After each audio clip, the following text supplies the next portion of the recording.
Yes, guys, welcome back and a happy Friday to you all.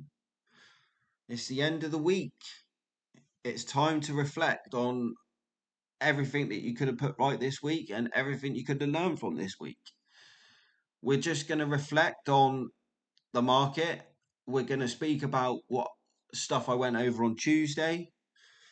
And yeah, we're just going to chill really. We're gonna just a rundown in it. It's the weekend. It's going to be a hot weekend. Get the barbecues on. Get the beers out. It's going to be a good one. So, by the way, I've noticed Trump speaking at any point today. And it's red.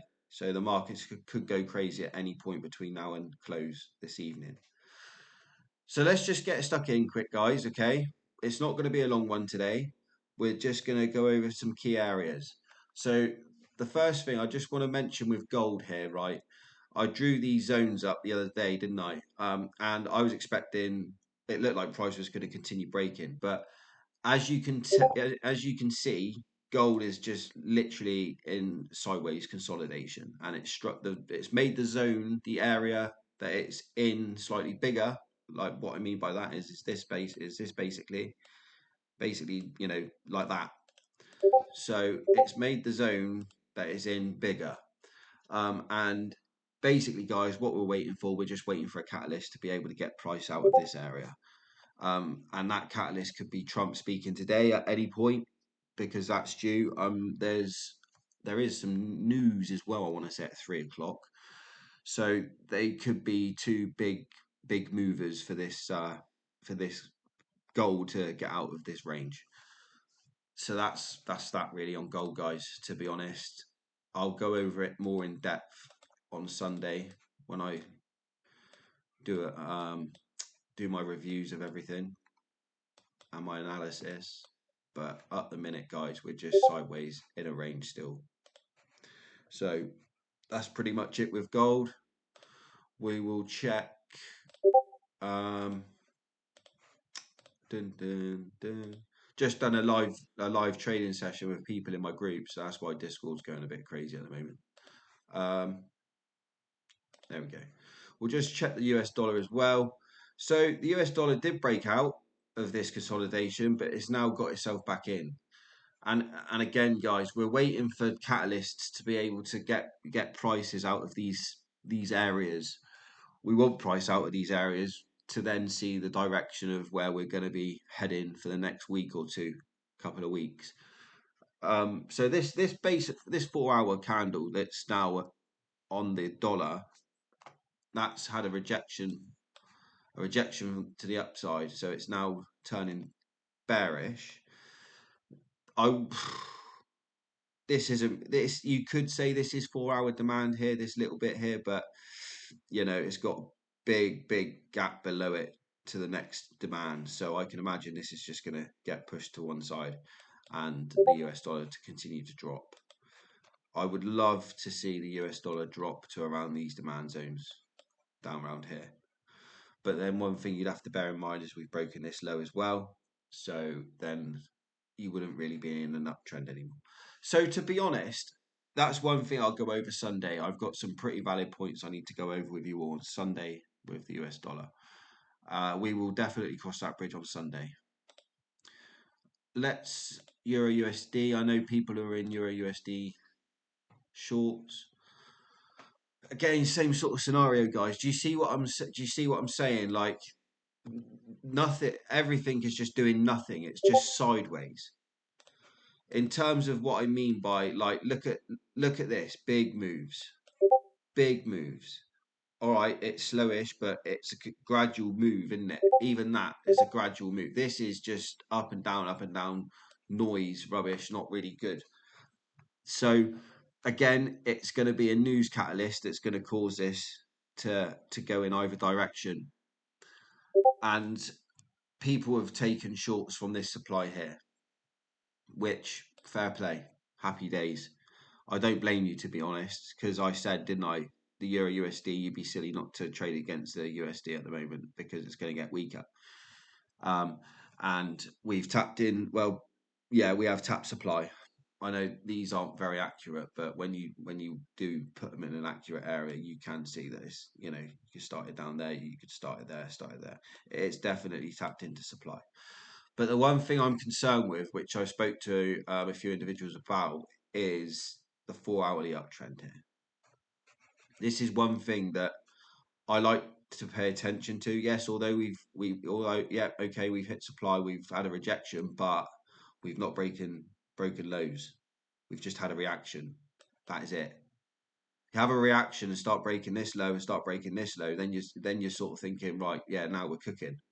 But when you have a reaction and you don't even break the first low that you get to, what it tells me is price still wants to go higher before it wants to go down again. All right. So that's my opinion on the Euro USD. Waiting for catalyst to then see what direction we're going in. British pound, Swiss franc, great trade. Still in this one. People in my group still in this one as well. Lovely, lovely trade. Really happy with it. We're just see what I mean. Like, it's none of the lows are being broken. They're just going higher and higher. So we want to basically see how price reacts up around here going forward now. See if price gets up around here. And then go from there. Crude oil, guys. Crude oil. Crude oil. Crude oil. Crude oil. We're getting a bit of downward momentum now. Nice. But again, this week, guys, we have just been very slow. Very slow. And that we're still waiting for crude oil, guys. I'll go in again on everything we're looking at here. I'll go into more in thorough depth on Sunday. Today, I just wanted to basically have a rundown of the week, and yeah, explain why things have done what they've done and what it's going to take to get price out of the cycles that it's currently in at the moment. So, crude oil, we're still waiting on, guys. It's dwindling down nicely. Copper, sideways again, not really doing a lot. We did have some nice momentum come in. We're pulled back in now. We are pulled back in. So what would be nice for people to see on copper now would be basically we start to break these highs here to the left and continue. So it's going to be cool, guys. So obviously when I do my my analysis on Sunday, we're looking at the candles now. The candles nothing shuts for another 6-7 hours. So again, when I look at it all on Sunday and we go through it all properly, that we will have a different picture painted in front of us. So it'll be cool. So that's copper. What's that? No, natural gas. Natural gas is a tricky one, guys. It's not very friendly with the spreads. So I don't know what it's like on prop accounts. I've never traded it on a prop account, prop firm account. Australian dollar. New Zealand. New Zealand. It's a scam, guys. New Zealand was still just sideways. Guys, there is trades to be had in consolidation, mind. If you're in a very big zone, there is trades to be had, but it's at your own risk. Do you know what I mean? You can trade in these ranges by all means, but it is at your own risk. I personally wouldn't recommend it, but if you think you can trade between these zones and mark the time frame supply there, demand here, and then have a trade between demand and supply, then carry on. But personally, I don't like risking that sort of stuff. So yeah, at your own risk, guys. What else was it? It was wheat. I'm in wheat. We'll just quickly look at wheat, guys. Wheat is slow. We're getting some nice reactions now. Wheat is slow, guys. I did say it was slow, and I'm prepared that it's slow. So I was in drawdown. I'm in profit now. My entry is about there-ish, give or take. So I don't know. Hang on. Yeah, I think I'm in profit now. I haven't checked, but I should be in profit now.